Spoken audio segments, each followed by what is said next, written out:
Alright, welcome to Daddy Jack's Cooking with the Blues. So we're doing some Orsini's Day at Daddy Jack's here. Glenn Peltier's wife Paula, the Orsini family, sausage and porchettas and beautiful. We buy a lot of bulk sausage and just the beautiful stuff. And Paula brought over a beautiful 8-pound porchetta roast. So that's in the oven, and we'll show you that in a little bit. But I want to show you how we're going to do I like just something different. These tournée, they call that a tournée potato. And that makes it look nice on the plate. Cut the bottoms off. This is, so you turn the outside like it's kind of shaped like a football. See?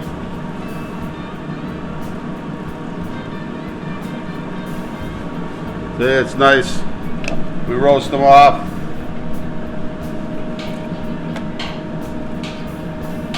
Roast them off with some of the fat off the porchetta roast.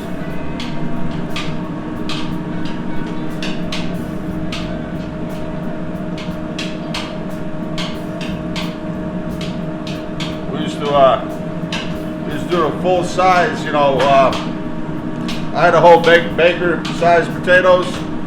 When I did my apprenticeship in Hartford at the Signature, we used to have to do 5-gallon buckets of it every night. We'd have races, who could finish, same with a carrot, who could finish a case the fastest. You get real good at it after a while. You can do tournée, zucchini, carrots, yellow squash. This kind of looks a little nice on the plate.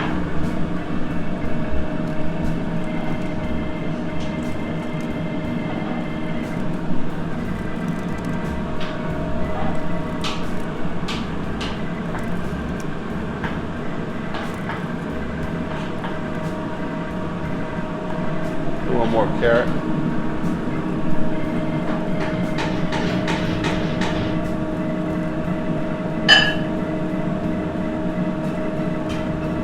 Try to use up the scraps somehow, have some potato going, so I use the potato scraps for mashed potato.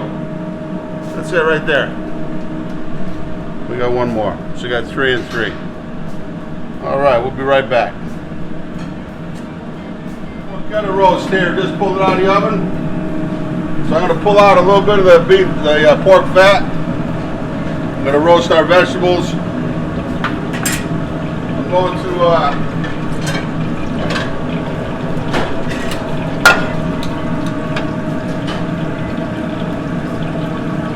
we're just going to put this back in the oven and we're going to make our gravy. Put this back in the oven for about 10 minutes. But I'm going to show you how we're going to roast off those potatoes and carrots. Drain them off real good.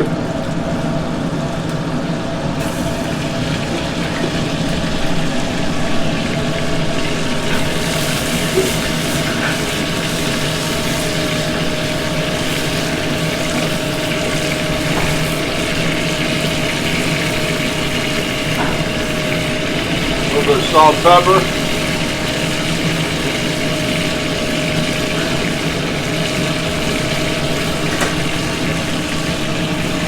Let them brown up. We'll be right back.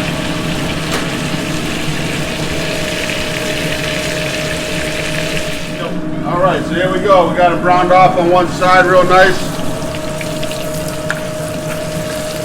Nothing better than vegetables and cooked in that pork fat, I'll tell you that. I'm going to put these in the oven probably about 15-20 minutes. I like it like this. Got a nice crust on the outside and a soft, flaky potato on the inside. There we go. Alright, we'll be right back. Paula showed up just, she knows right when that porchetta is ready. As Paula Orsini Peltier. And we're rapping about the old days, so we're going to pull that porchetta up.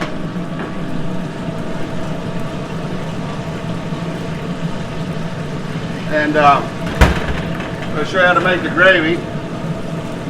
That's a good chicken stock going.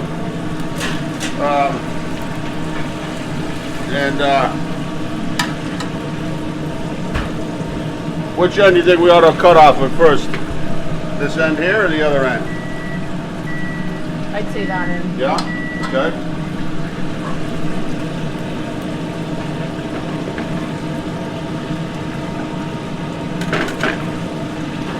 So,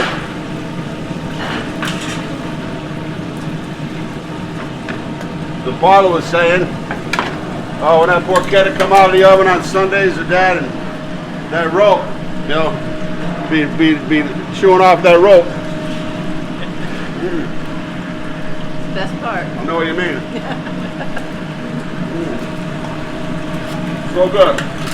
My sister, Heidi, she used to always pick on the roast when it come out of the oven.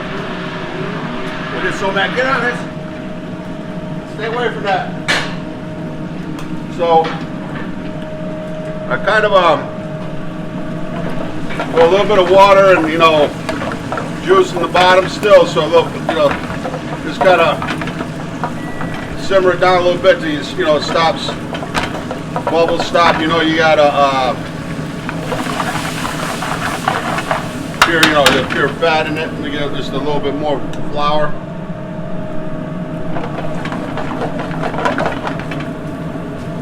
We want to make sure we got plenty of gravy. So if you got a beef stock, pork stock, I got some chicken stock right here.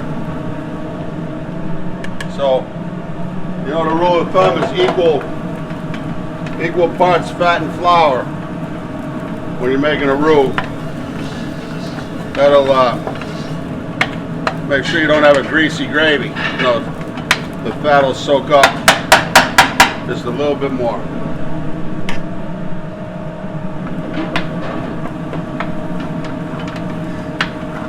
Okay. I like to cook that a little bit.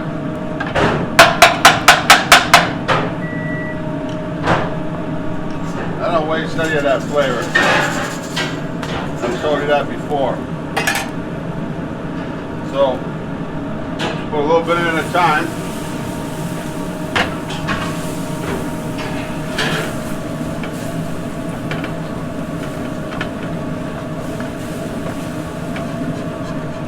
That picks up the drippings.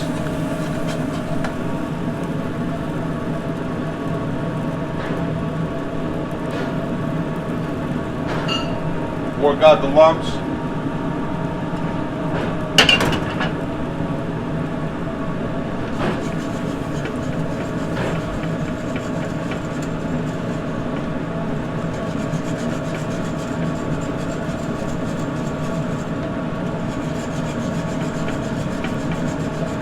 Anybody, who made the gravy in your house? Your mom?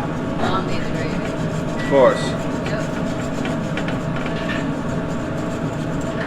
So you said you like a lot of times on Sundays you'd have your Italian dinner? Yeah. With some pasta, maybe? A little bit of pasta, porchetta, and then some vegetables and a salad, and you're good to go. There you go. Now how would you cut the porchetta? Would you cut it real thin or? You know, all depending on the day. Yeah. Sometimes we did it real thin, but most of the time it was like a decent, you know, a good cut. So just gonna add a little bit more, we call that Chateau La Pump, some water.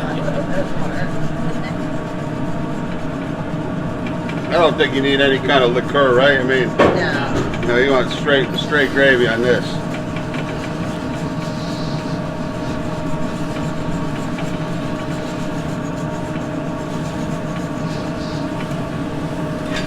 So we got a little bit more chicken stock, you know, bouillon cube. If you don't have a little beef bouillon cube you could use.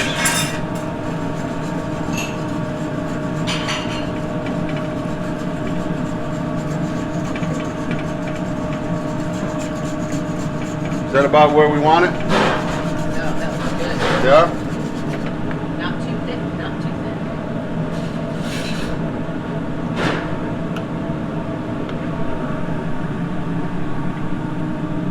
Oh yeah.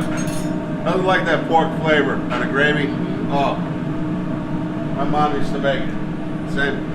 She'd do a nice pork roast. I was telling somebody, you know, go to church on Sundays.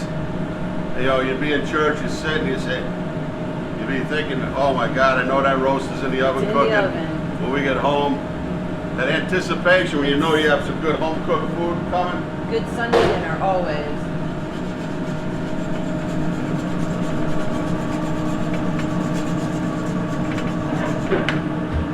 This will go just a little bit more, water, just a little bit. Make sure scrape all those drippings off the bottom. That's where the flavor and the natural color comes from.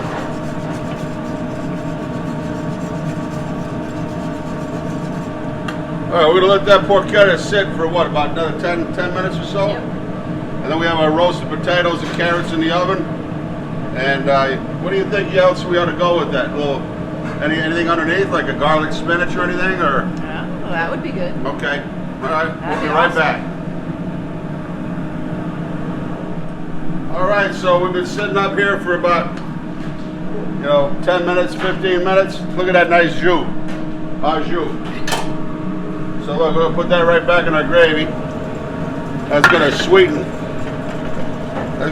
that up just perfect. Okay. So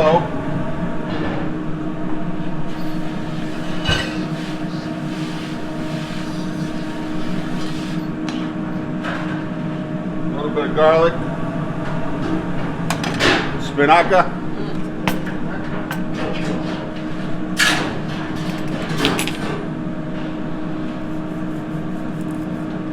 Hold on a second.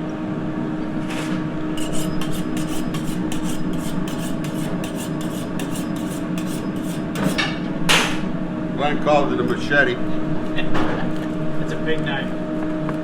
Oh, baby. Look at that. Are you kidding me? Who do I sound like doing that? Are you kidding me? De Niro? Yeah. It's fantastic. Oh, man. That smell. Now, the porchetta, you got the fennel, right? Fennel and garlic. Fennel, garlic. Oh, boy. No oregano. Look at it. So beautiful. Woo! Okay. So we're going to pull out our rissolé potatoes.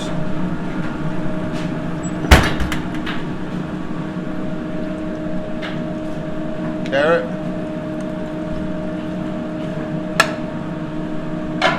All right. What do you think? Just put the gravy right over the top? Why not?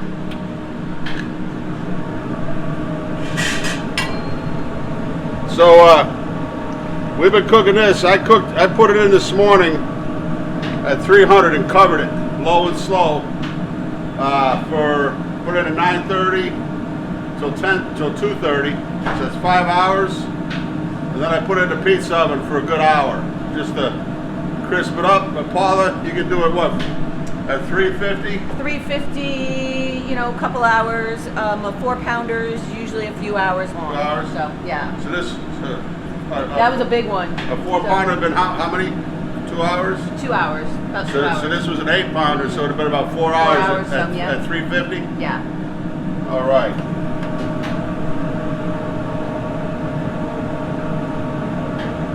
Oh my goodness. Oh boy. Huh? It's like Sunday dinner, but it's only Wednesday. All right. Now That's it. We're gonna go out to the table and eat like real people for a change. We'll be right back. We'll be back with you. All right. Wow. It's good, Jack. Woo. I love it in the fire. That wood fire was 500 degrees at the end. Look at the crust on that. That's how you like it. Come on, Corey. Grab some weapons. That's fantastic. So, when did the company, right here, Corey? When did Orsini start? 1933. 1933. My grandfather started it in 1933. Wow. Down at the port. Fort Trumbull? Fort Trumbull. Fort Trumbull. And then he You moved sticking in. around? I'm gonna take her back. She's gonna go back to the mom. So. I see you, Brady.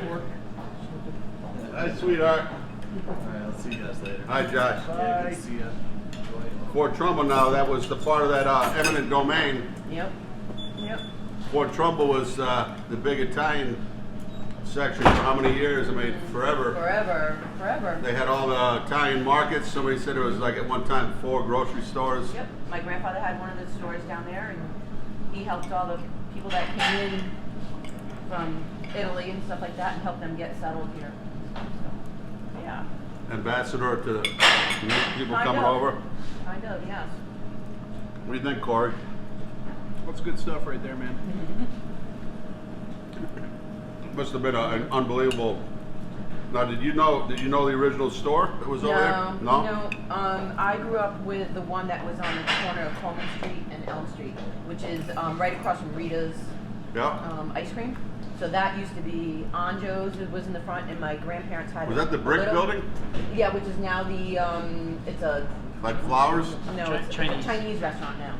Oh, So yeah. it's the Chinese restaurant, but so we grew up there at that store, and it was a tiny little hole in the wall, really tiny. And my grandmother Did did you used all to the- work there? Mhm. Yeah, you doing what? Well, we washed the floors, but I'd also do the casings. My grandmother would get a big, huge container of the sausage casings, and they look like spaghetti, but they're all tied up together, and we'd have to untie Rinse 'em, them and rinse rinse 'em. them and get them out of the salt and all that stuff. So that was our job. Rinse Yeah. them and wash them. Yeah. Wash them out real good. Yep. Intestines, right? Pigs' And intestines. Yep. And then and as we got older, we did more. And then I would run the store. And my mom and dad had the store in Groton also, so I took care of the one in New London for them every once in a while. And then Now the store in New London. Did you serve grinders and sandwiches there? No, it was really small. It was really tiny. And Anjo was in the front, and he had he was kind of like a little diner kind of thing. So we didn't do that kind of stuff. So we basically sold the sausage, and we sold some cold cuts, and that was it there. But then when my parents had the store in Groton, then it was full blown. Everything. All the real Italian good cold cuts. Everything. All the cold cuts, all the Mortadella, all soppressata, the stuff I miss. all the good stuff. And then you had good Italian bakeries. Yeah, we were one of the only bakeries around here that carried a lot of stuff from Hartford. My mom and dad would go up every week, and we would do the Italian pastry. We'd do all the weddings, and us kids would on Christmas 700 cannolis we'd make in a day. What? Yeah. Was Mazzucato's in business up there then? Back in the day? And modern pastry. Modern, yeah. We dealt with modern pastry, so they were great. So yeah. So growing up, I didn't like the pastries because all I did was look at it all day long. Now I don't mind it. Got tired of looking at it? Yeah, now I don't mind it. Now, did you try the potato? Yeah. The roasted rizzolé potato? I haven't gotten to that yet. You want to try one, Corey? No, I'm good. Stand with a I lean. unfortunately just ate before I came down here. Otherwise, I'd be eating this whole thing. You know? Yeah, there's a lot of big Italian population here in New London.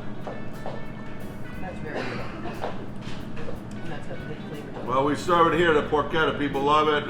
Italian sausage, Orsini's, and now your mom and dad had the store in Groton, and you were doing the porchetta grinders. Porchetta grinders. She had a line out the door for that all the time. So when we're done here, we're going to put together, try to recreate one of those porchetta grinders. It's Daddy Jack's Cooking with the Blues. Orsini's porchetta roast. They serve them all throughout Mohegan Sun. They buy them by the case loads, and can you buy porchetta in the grocery stores? You can. Yeah. The grocery stores have them. Stop and Shop. ShopRite. ShopRite. ShopRite and Tri-Town. They both carry it, or you can get it directly from me. You do any mail order? I do. What? A little bit. You could Little ship. bit. You We could can ship. ship them out. It's a little bit. crazy to do that, but yeah, if you really You're gonna want put it, the way you're to gonna do put it. maybe up on the graphics up, Glenn, maybe? Okay, great. Dad Jack's Go with the Blues. Dad Jack's 181 Bank Street, beautiful downtown New London. Come visit. Peace. That's good.